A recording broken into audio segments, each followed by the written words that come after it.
The man took his little daughter to work at a wealthy family's private banquet, hoping to earn a bit extra. But the moment he saw the host, he froze. It was his own wife. 6 years ago, she told him she was bankrupt, crying that she had lost everything. Yet today she was spending millions celebrating the birthday of White Moon's son, smiling like the queen of the night. In one moment, the truth he never imagined finally hit him. She had never been poor. She was actually the daughter of the richest family in Southridge, once loved by everyone. She and White Moon had been the perfect golden couple. And he, just a driver's son, had admired her silently from far away. When White Moon went abroad, she broke down and suddenly came into his life, begging him to marry her and help her forget her past. He believed her. He loved her. After marriage, she claimed she was bankrupt. So he worked 20 hours a day, taking any job he could find, paying her debts, skipping meals and sleep, believing his honesty would earn her heart someday. But today he learned the truth. He had always been a tool in her drama. Even their daughter sensed it. She saw her mom buy gifts for other kids but never take her out for a simple treat. One night he gently asked, "Sweetheart, if I leave your mom, will you be upset?"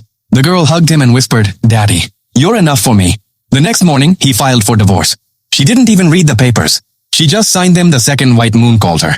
For the first time in years, he saw her genuinely happy, but not for him. A few days later, she suddenly said she wanted to take their daughter out. He felt something was wrong. But while he stepped downstairs for a moment, his daughter vanished. Neighbors said she took the child to the hospital.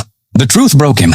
She had taken their little girl there to harvest her bone marrow for White Moon's sick son without permission, without fear, without love. The procedure had already begun. The child cried in pain, calling for her dad. He rushed in, but his wife ignored him completely. A nurse ran in, saying both kids were losing dangerous amounts of blood. He immediately donated his own.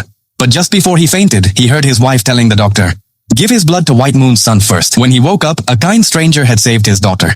But his wife returned only to blame him again.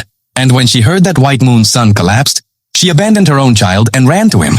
That night the man called his father and apologized. His father told him to bring his daughter home. "Dad," he whispered, "this time, I'm never leaving again. Because now, his only mission is to give his little girl the love her mother never gave."